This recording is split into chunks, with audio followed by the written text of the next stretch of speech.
Minasama konnichiwa. My name is Autumn Ness. I'm a settler here, accountable to the generational families and future generations of Maui, Executive Director of the Lahaina Community Land Trust, who stands in strong support of Bill 9. As you prepare to go into deliberations, I bring some things to the forefront in order to counter some of the industry rhetoric from the last few hearings that are frankly not grounded in truth. I provided you with a few things in writing for easy reference. Page 1 is Maui County Code Title 19 as a reminder that if an STR buyer fully understood the shaky exemption zone they were getting into when they bought their unit is not this body's problem. The law is the law. Page 2, the hatchet versus the scalpel. That's a stall tactic, and it puts the burden of change on the already struggling residents when it should be on the industry profiting off of these units. The thing in front of you is a roadmap that allows us to use a scalpel after we pass Bill 9. This plan clearly is not the only way forward, just to illustrate that there are solutions to the hatchet versus the scalpel concern. But however we choose to proceed, the first step has to be passing Bill 9.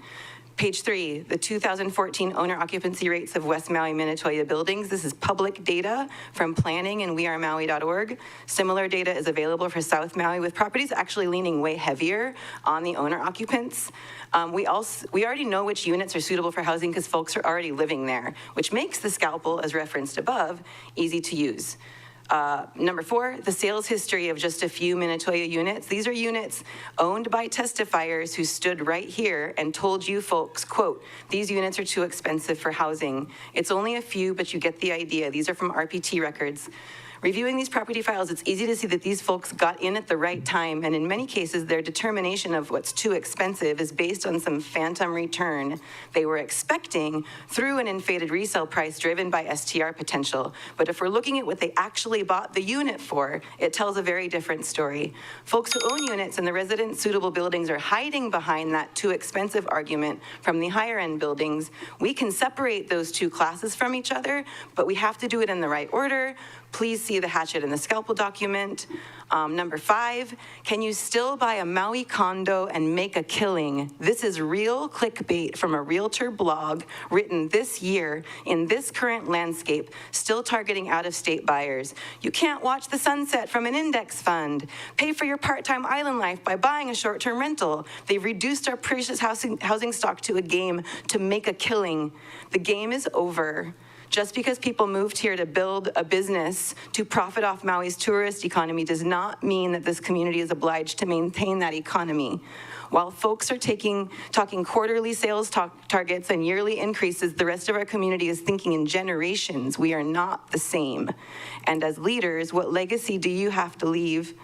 A quarterly sales target on a spreadsheet for an investor, or generational stability for our people? Thank you. Thank you. Members, just questions for our testifier? Member Hodgins has a question. Thank you, Chair. Thank you so much for all of this 5, 6, 7 things. I know your email boxes are crazy, so I thought printouts are good. No, this is great because I have a hard time reading on the line on the screen, so I need stuff. Anyways, so I'm looking at this, and so I was trying to figure out which is 2-bed, 2-bath. Anyways, my point is, you have information here that doesn't have an address. Oh, thank you for asking. So these are, I didn't put the name of the testifier. I didn't want to be like that. Yeah. But these are people that stood here in their addresses. So this one right here, this is the history of this unit. So like you can see that this unit in 2024, they paid $800,000 for this unit. Yeah. When this conversation was already happening, by the way. But this unit before that, 3 years prior, was sold for $549,000. Okay. And not very long ago, that same unit, 2011, 13 years prior, was $285,000. These units are not inherently too expensive. They're too expensive because of the short-term rental potential. And then these ones down here, if you'll notice, these ones only have the recent sale. This one was bought in 2015 for $262,000. Yeah. This is affordable. Okay. You know what I mean? Okay. No, thank you. I was just like, oh, where's that from? But now I get it. Okay. Thank you so much. Yep. Thank you, Chair. You're welcome. Members, any other questions for our testifier? Member Rollins-Fernandez? Mahalo, Chair. I wanted to dovetail off of Member Hodgins' question. Aloha, Ms. Ness. Mahalo for your testimony. Thank you. Okay, so you said that the information provided in this chart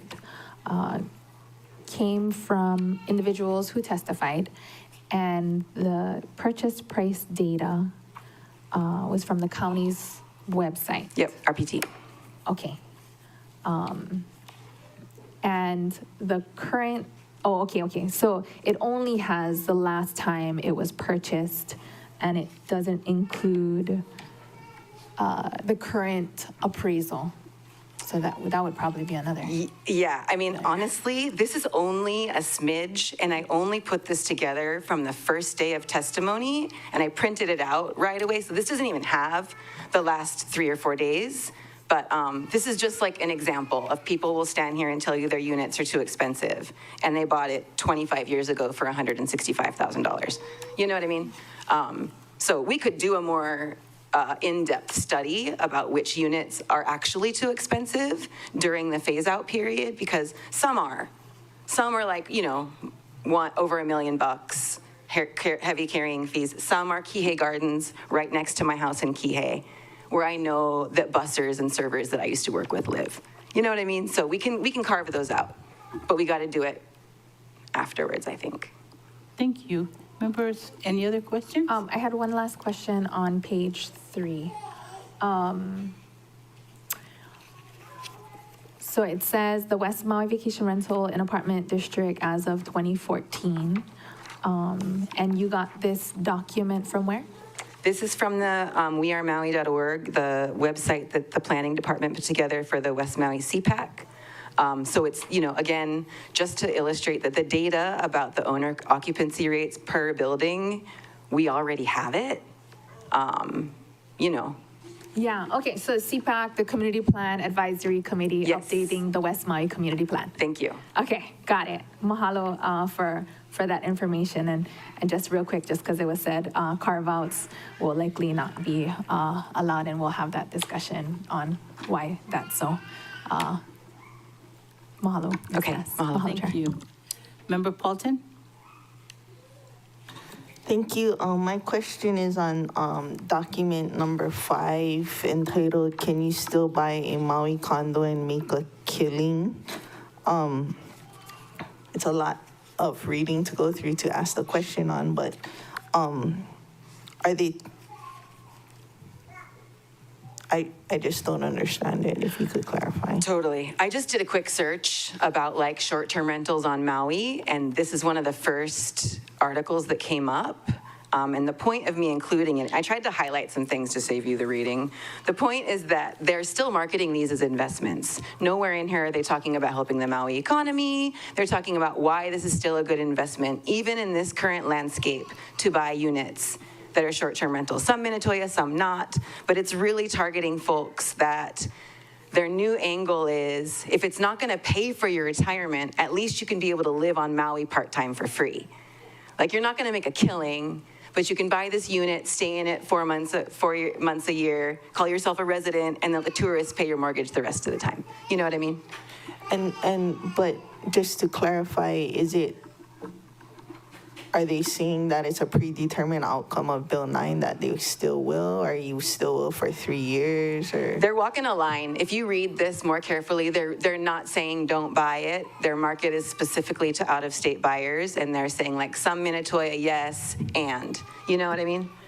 To me, it's just really clear that the industry can stand here and talk to you folks one way about jobs for their cleaners and all that, but the industry talks to their market with very different language about making a killing off of our housing stock. Even this is 2025, this article,